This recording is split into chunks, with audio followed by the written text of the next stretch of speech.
To introduce ourselves, my name is Joerg Blumtritt. I'm a data scientist based in Munich in Germany. Had the honor to be here last time also, and it's really nice to see the crowd again.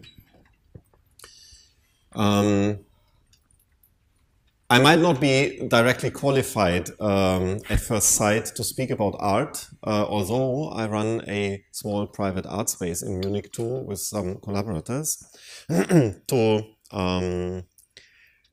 give that more credibility, I invited Heather Dewey-Hagborg, who is a genuine artist, but also closely related to data.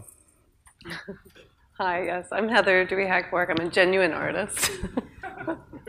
I teach at the School of the Art Institute of Chicago. I'm an assistant professor there, and I've been working in art at the intersection of technology and more recently biology for about 14 years, although the kind of bio side of it started just a few years ago, and I'll talk more about that later. So I consider myself a biohacker and a programmer and an artist, and I've never been to any of these things before, these big data conferences. So this is really a unique and new experience for me. So happy to be here. Yeah, it was kind of a tryout if the conference was accepted, would be accepting proposals like ours. I mean, it's a business conference after all. But as you hopefully will see, there is very good intersections and applications of data and art. But maybe we just start talking about the field first. I mean, for me, the need to talk about that, or the wish to talk about that, started a year ago or so when there was a big show on digital art in the Whitechapel Gallery in London. And I looked at that and I found it was very comprehensive. There was, I don't think that they left out many things, but it was kind of empty, and I found not really to the point what data-driven art might be today.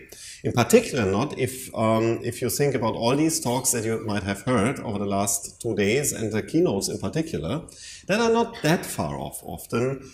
So there's a big intersection that is really worthwhile considering.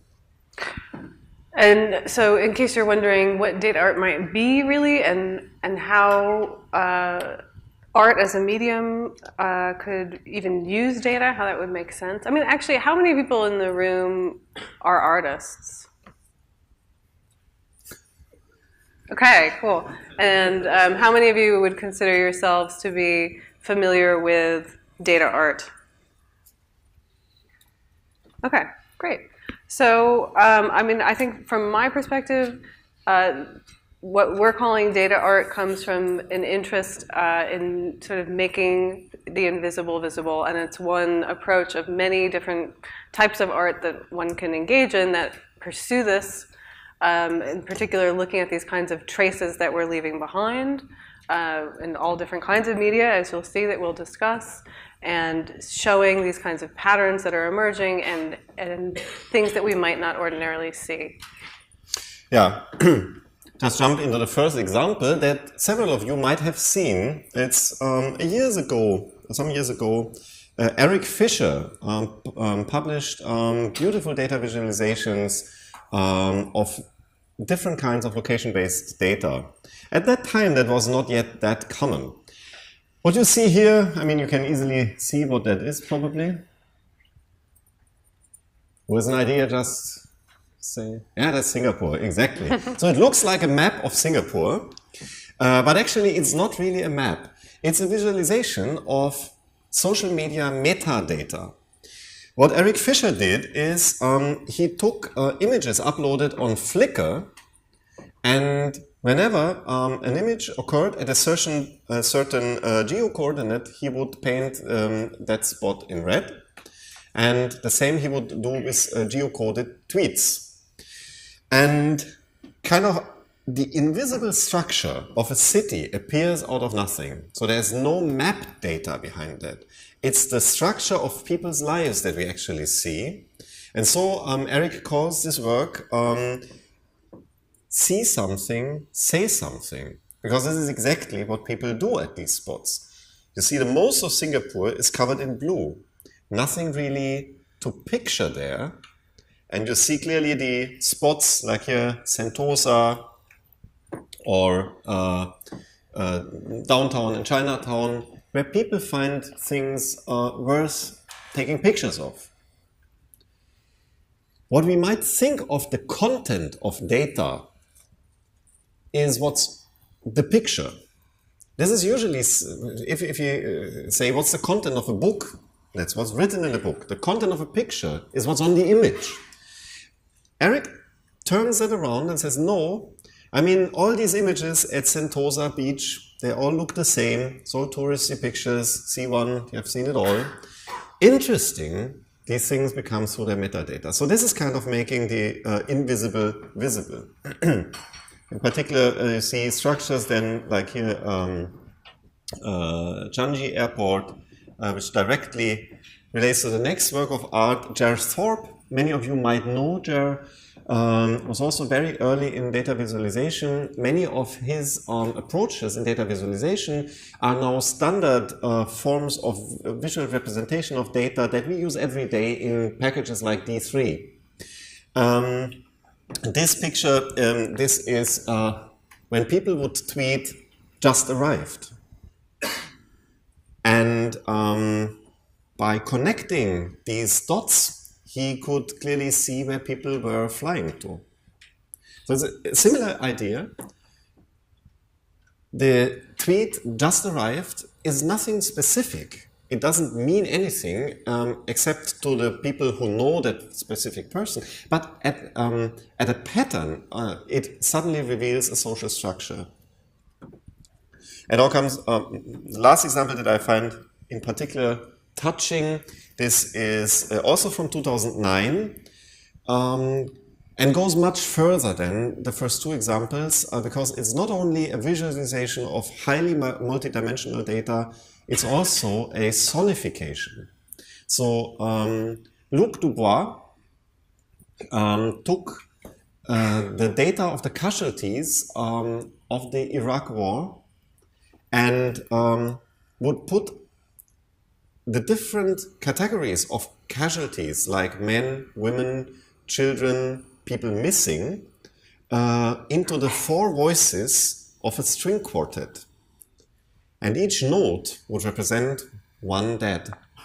And each measure would represent one day of the war. So, so it's not only about putting things in visualizations, but also find other forms of sensual expressions by which we could get pattern of data that we would otherwise miss. I mean, in particular, these casualty data are totally abstract. Even if we write down the numbers or we would have a bar chart, it's not really that you feel how intense some days, in particular, where the uprising to take the insurgents took place, how intense the sound of this work of art is. And Luc calls it hard data. So another piece of Luc's, which I find really compelling, is dealing with gun violence. So a major issue in the United States, in many cities, including, in this case, New Orleans, especially in the aftermath of Hurricane Katrina. And so in this piece, Luc is, again, sonifying, but then also making really experiential this incredibly violent data. So taking every report of a shooting in New Orleans and translating that into an actual firing of a gun in the gallery, delayed by 1 week and 12 hours to adjust for getting the data in, so the lags in actually getting the data, as well as shifting it from the nighttime to the daytime. So a gallery visitor who'd go during normal, say 10 a.m. to 6 p.m. hours would have a chance to experience it. So again, what would happen is you'd walk into the gallery, let's say at 11 a.m., walk up, you see this kind of installation image with this gun sitting there unencased, totally out in the open with all these shells sitting around. And then at this particular delayed increment, you might hear the gun go off as if it's shooting someone in the gallery. So a really intense, but completely, I think, appropriate way of making this kind of very political data experiential. And so in a much more whimsical way, the artist Natalie Jeremijenko, who has worked for really, I mean, more than 20 years now at the intersection of art and technology, with a lot of focus of her work being on ecological issues. Worked on this piece called the Melbourne Mussel Choir. So this was actually, it's a public art proposal piece which looks at water pollution and the idea of bioremediation, so using creatures, in this case mussels, to actually clean the water of pollutants. And what she's done is she's taken this reef of mussels and outfitted them with Hall effect sensors, so that each time the mussel would open or close its mouth, it would change the sensor values. And those sensor values are then fed to this sound generating system, sound and light generating system, which turns that into music. And the idea is that this is a public art installation, and that viewers sort of walking down the promenade would be able to walk by and listen to the music of the mussels cleaning the water. And then there's also some kind of small LED things, actually very similar to the Marina Bay. If you see the kind of sparkling of the Marina Bay here in Singapore at night, similar kind of light installation in the water that was proposed as well. This is really the only picture that I have of this, because the problem is Natalie is really bad about posting documentation of her work. So I would love to play audio if we had the audio connection, but good luck finding it. I mean, just to inject that here, that was one of the, or is always, I would say, one of the strangest impressions that one gets of digital art as it is represented in museums or exhibitions. There's usually that several works would be out of order. I mean, in particular, this exhibition in Whitechapel that would span over 50 years of digital art, so many of these digital art artifacts were totally outdated, obsolete technology that would make it really hard to represent that in a meaningful way. For example, there was browser art of the early 1990s, but there's no browsers left that would display frames or things like that in the way it would have looked then. So it's really, I mean, it's really something that is much more ephemeral than we might think of. It's hard to keep it. It's really passing away very quickly. And the effort to archive these kinds of net art and digital art practices is something that an organization called Rhizome has put a lot of effort into, and has recently launched a whole, if you're interested, you can check RHIZOME. Yeah. So now comes a much more masculine form of data art. So this is I would say the paranoia section of art. That is very prominent actually. It's always about finding finding loopholes in our communication infrastructure and showing people how insecure their lives are actually. It's particular. I would say that the crowd is particularly into that in Berlin. So this work of art is called Men in Grey. It's by a group called Critical Engineering. They sit in Berlin, and you would see this suitcase-like contraptions in which, I mean, from one side they would really look like a grey suitcase of an office clerk or so. But inside that would be a complicated system of antenna and computers that would not only sniff into all the packets in the Wi-Fi communication around, but also do deep package inspection and re-engineer the content of the packets. And walking around, the men in grey would display on the screens that are fixed outside this suitcase, would display to people the content of their screens and all the content of their communication, which at that time at least like 5 years ago, was mostly unencrypted. So this precedes the Snowden revelation. Encryption of social media and messaging service at that time was not very common, so it was very easy for them to achieve quite some chilling effect, I would say, of the visitors or passerbys in cafes or on the streets of Berlin. I mean, think of yourself tweeting or messaging on your phone, and suddenly someone displays the very content of that. So, and that's, I find also an interesting approach to data visualization. It's kind of hacking into people's data, but not for its own sake, but making it in a very tangible way visible to people. I mean, how vulnerable their data actually is. So they,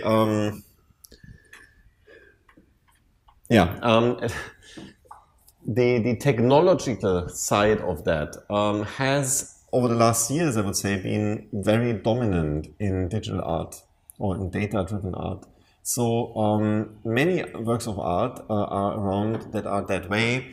So all kinds of encryption-related arts, works of art, or surveillance-related artworks are there. So this is kind of the dominant scheme, I would even say, that people might have in mind. Maybe I would just add on to that. To the work of the critical engineers is something that, for me as an artist, that I found really inspiring in terms of thinking about the idea of the exploit. So how you can use hacking as a kind of artistic medium to draw attention to the vulnerabilities that we're facing every day without thinking about them. And so I'm really interested in that particular technique. So thinking about different techniques as we go through these different artists, I mean, this is one that's been really interesting to me. And then maybe it's also worth mentioning that this group has a manifesto. And if any, probably many of you in the room might consider yourselves engineers. This is a critical engineering manifesto in which they really lay out what they think the responsibility of the engineer is. So not just to go about your day sort of doing your work as usual, but really to be thinking through the implications of the technologies that you're creating and thinking about what are the social impacts of those technologies and how can you kind of push against some of the surface glossiness that might lull us into not thinking critically more often. So really trying to bring a critical approach to the act of engineering. Yeah, this I would say this approach of being very obvious on the technological side of things, less on the aesthetic side, has been with data-driven art or with digital art in general for a long time. I mean, from the start, like 50, 60 years ago, you might know Buckminster Fuller and his approach by solutions for the problems of the world that would always be technological solutions and not so much cultural or social solutions. Or 50 years now of the 9 evenings on art and technology theater that would kind of have laid the path to a very technological, very solution-oriented way of doing art with the new medium. The most extreme of that is parametricism or generative art.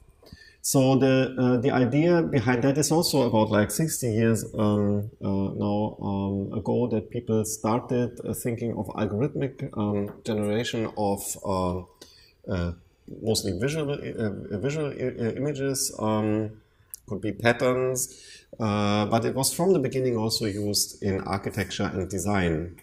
So I would say from the beginning of computer technology, it became apparent to designers that you could shape things in a way using digital technology that you would never be able to do with your hands. And in particular, the promise of overcoming the ruler and the compass. I mean, it's an interesting story how our things in the world are usually shaped. I mean, look around. We have mostly straight lines and flat surfaces.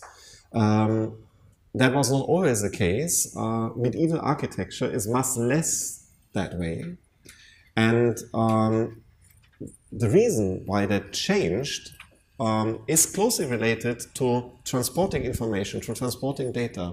It was in the late 15th century that the profession of the architect separated from the artisan. So the architect would sketch the building and would need some kind of transport of information to the artisan that would make the artisan fulfill what he designed. So this putting the designer at the beginning of the process, which we are now so used to because all our industrial production works that way, that a designer sketches the product and gives the designs to whoever produces that then, which can be any kind of manufacturing. That led to the predominant use of simple forms, because this is what you can convey to other people in a plan, in a map. And parametricism saw opposed to Bauhaus, and I would say the late, call it ruler and compass kind of designers, saw suddenly the chance to break free art and design from the limitations of the straight line and the circle. Most prominent in parametricism is Zaha Hadid, the famous architect. Zaha Hadid just passed away this year, and the term parametricism was, as far as I know, coined by her co-worker and the head of her team, Patrick Schumacher. So parametricism means that algorithms that the data shapes things, and since you might all know Zaha Hadid's designs, I brought another example here. This is the Turin, Italy based designer and artist Caterina Tiazzoldi, who designed this bookcase. I mean, it's very obvious that this is not a straightforward design that you would easily do by hand, in particular not because it's laser cut. So we have new forms of production that directly tie into these parametric designs, which is, for example, laser cutting or 3D printing. I took this image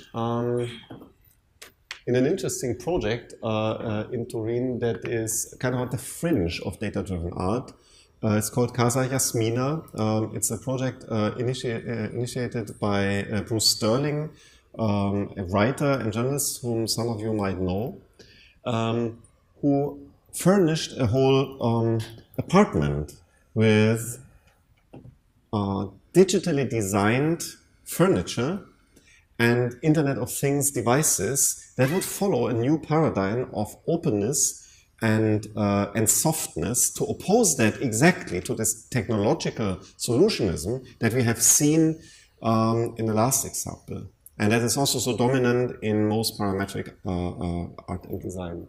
So this is kind of the counter example to Zaha Hadid's architecture. It's meant right the other way, to stay open, to stay soft, reproducible,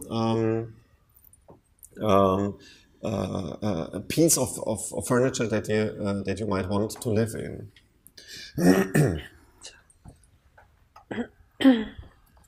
So, this was a really nice experience that we had recently. So, Sissel Tullis is an artist who works with smell as a medium.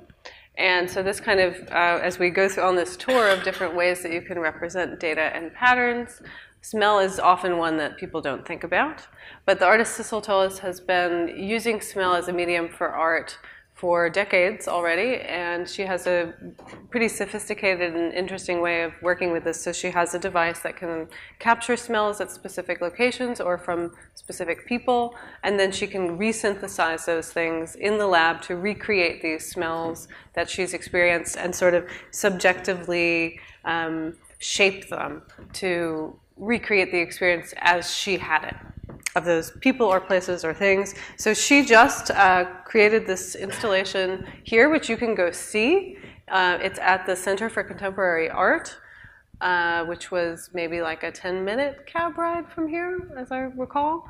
And it's a really interesting installation and really worth going to, I think, because it's not often that you get to experience these things in person. Most of the work that we're talking about here are not things that we've been able to actually go to exhibits and have that firsthand experience with. And Sissel's work in particular, for me, she's someone that I've really looked up to for years and who I know personally as well, but I've never had the ability to actually experience her work as she would install it.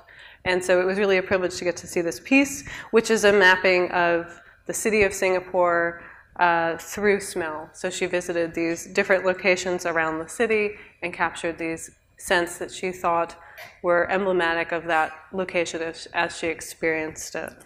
I might say it's really totally breathtaking. It's really, you go there and you smell places you have been to, and this kind of memory is triggered in a totally impressive way. And even places you don't know, you can immediately picture by your experiences that are so closely tied to olfactory experiences and memories.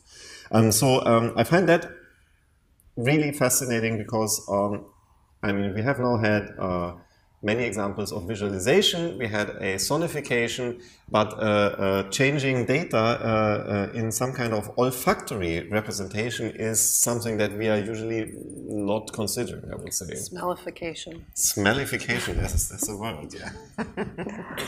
Okay, and I'll just conclude by talking a little bit about my own work, and then we'll open things up for questions. So this is a piece that I did called Stranger Visions. And in this project, I walked around the streets of New York City and collected bits and pieces of people that they'd left behind.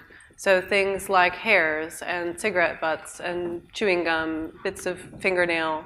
So I collected these things from strangers. I brought them into a community laboratory where I had recently learned how to work with DNA, extracted DNA from these items, analyzed it to get a sense of what that person's genetic makeup was, and then interpreted those details as portraits. So using a parametric model of a face, a 3D model that could be morphed along different parameters. I fed the genetic data in one side and then output these 3D portraits on the other side. So each portrait represents an interpretation of the data from that particular genetic item. Genetic artifact, I would say. I mean, I would here add that this, for me, is an interesting example because it makes clear what representation means. So, of course, these faces are nowhere really in the DNA data.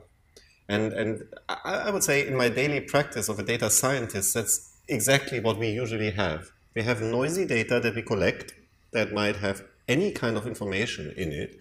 And then we try to find a pattern in it. And these patterns are, I would say, more often than not, stochastical patterns. So it might be just comparing different populations and say, well, this correlation happened here, why not assume that it might happen here also? This is exactly what Heather did with these faces. It's just people with, I would say, a longer, maybe thicker nose are more likely to have this gene snippet. Actually, you don't know. It's just a correlation. And that's, for me, I mean, data storytelling is really the thing that we usually do with data. So we take data, look at it, see the patterns, find the correlations, reduce the dimensions to get it comprehensible. But in these decisions that we take, that we make, it's actually much of that is arbitrary. It's not random. I would say the story that we can tell goes between, I would say, reasonable boundaries, but in between these boundaries, we are more or less free to shape our models. And otherwise, it would make no sense for companies like Google or LinkedIn to constantly A/B test their models one to each other. I mean, why would you, if you found a causal relationship, need to A/B test that? A/B testing has the fundamental, say, assumption that you might not have found it actually, because it might not actually be there. It might just be a correlation after all that you are looking into that might go away after some time.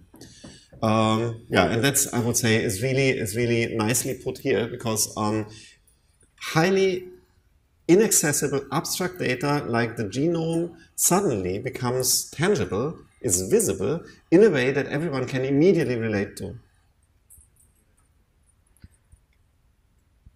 Yeah, I would say we know. I could certainly say more about that, but yes, I think maybe we've spoken enough. We could certainly use the last minutes to tell you more about these things. I mean, just shout what you want to know.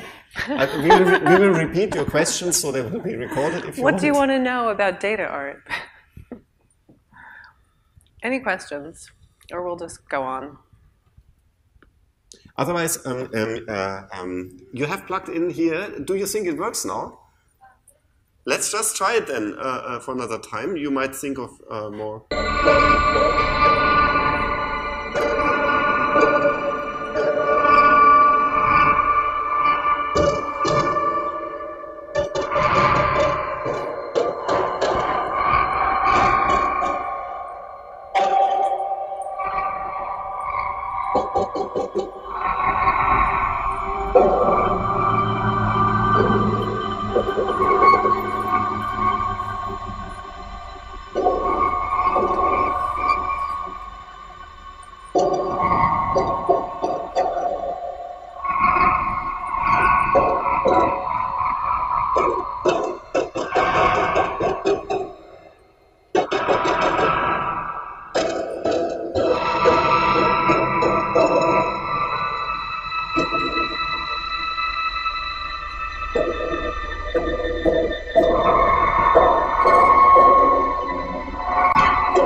Here you see is this really data visualization thing, moving the cursor, going to another point in time, seeing the representation there.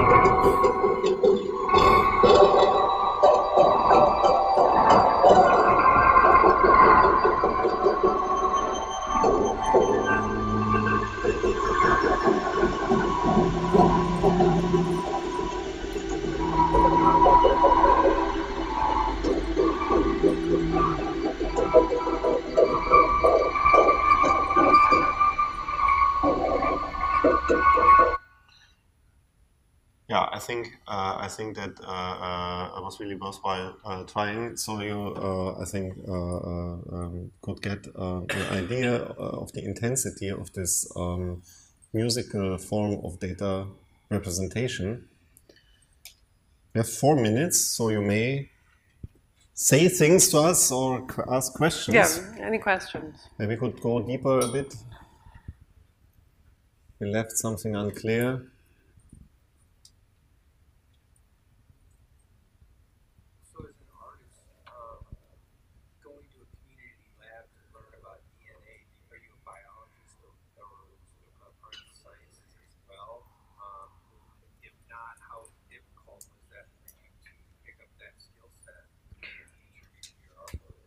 Yeah, that's a good question. So the question was about, as an artist, how did I kind of acquire the skills to work with DNA? So I would say I consider myself a biohacker, and that's really an extension of the tradition of hacking and maker spaces in the electronic and digital fabrication area into the biological. And so there's certainly a big movement of people working to make that kind of transition, because biotechnology is such an important paradigm that's growing so rapidly right now. But really, I mean, we'll talk a little bit about this in the next talk as well, but we really aren't paying as close attention as we should be. And so there's quite a bit of an effort to get people to work hands-on with the materials of biotechnology so that we understand them better. And so this particular community space called GenSpace was the first one that ever opened in the world. It opened in Brooklyn like about 2 years before I started the project. So I was very lucky that it was there. And I guess I would preface that by saying I've always worked with art and technology. So since I was a teenager, that was my area of focus. And so my approach to art has always been research-based. So starting with some kind of question and then pursuing an answer, if you can call it that, through engaging with the kind of material, in this case with DNA. This question of how much could I learn about a stranger from a hair became this kind of pursuit. And then I would pick up whatever technical skills I needed along the way, just like you would do if you were working with programming, right? You might sort of know some basics of programming and then pick up other languages and other toolkits as you need them. And so that's really been my approach. I think we're at a point where you can pretty easily dabble in biotechnology like you might dabble in electronics with Arduino or programming with processing, things of that nature. So we're pretty close to that. That said, we're not quite there, and it was actually really difficult and kind of painful at times. But maybe I'll pause there in case there's any other questions. As artists and data scientists, how do you feel about future art moving more into virtual reality space than being physical? That is a very good question. Thank you. So the question is, how would we think that future art might be moving probably in the field of virtual reality? Interesting enough, I mean, not that much of art is digital in the first place now. I mean, it's many of these pieces that we show are really criticized as not being art at all by some. So it's really a paradigm shift that takes place at this moment, and this is far from obvious what criteria we would use to kind of judge a work of art. Say, well, that was something that we liked or so. It's really hard. And with virtual reality, I mean, I've seen great things, in particular in Montreal. There is so many people doing, for me, totally fascinating. There was a great show last year, the Phi Gallery. Was like 30 or 40 examples of immersive art. But I've not seen that evolving that much. So I don't know. We had locative art like 15 years ago, where you would have not yet a smartphone, but some kind of helmet and would look around and see things that would locate themselves in the space. I mean, William Gibson has written a whole book of that. We have some of that now in apps, but it's still, I'm not that sure. I mean, what's your opinion? Yeah, I mean, so clearly in terms of what already came up, this idea that it's so rare that we actually get to experience these works, right? Usually we're looking at crappy pictures on websites. So there's clearly a potential there to do something interesting. Virtual reality is one of those technologies that's gone through so many kind of hype cycles that it's a little bit, maybe I feel a tendency to kind of roll my eyes and write it off. But it doesn't mean that there isn't the possibility to do something totally amazing with it. I'm just waiting to see what that is. Time's up. Yeah, well, one question was there. I think we should take that, to be fair. Sure. I think you had one? Oh, go ahead. Yeah, so I was quite intrigued with the presentation sizzles. Mm-hmm. Trying to capture the smell and basically re-synthesize it. Yeah. In this exhibition. So my question is more on the technology side. Like, is this capability to capture smell and then re-synthesize it? Is it proprietary technology or is it ready available in the market? Because it's like a new medium that is interesting.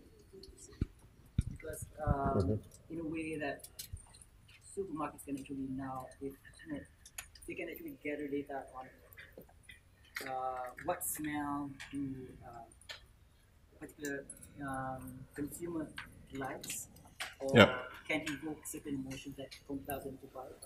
Yes. And maybe synthesize it at a later stage and when they're within the supermarket itself. So is this thing readily available in the market, or it's already? So the question is about the accessibility of the technology that Sissel has used in this piece, and it's totally proprietary.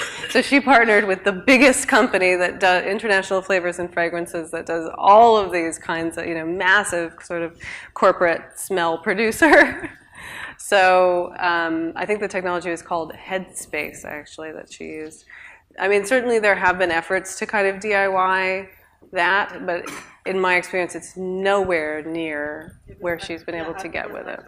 I've heard about certain startups that have been doing this, trying to send smell to all Yes. I'm sure how that works. Exactly. So maybe now we can have a more casual. When we have 5 minutes until the next session starts, and it will be also us, so feel free to. If you haven't gotten enough. The next is data Stay ethics, tuned. but if you have questions, just come here or just file come them on here. in. Okay, and we'll turn For these the mics next off 5 now. minutes. Thank you. Thank you so much.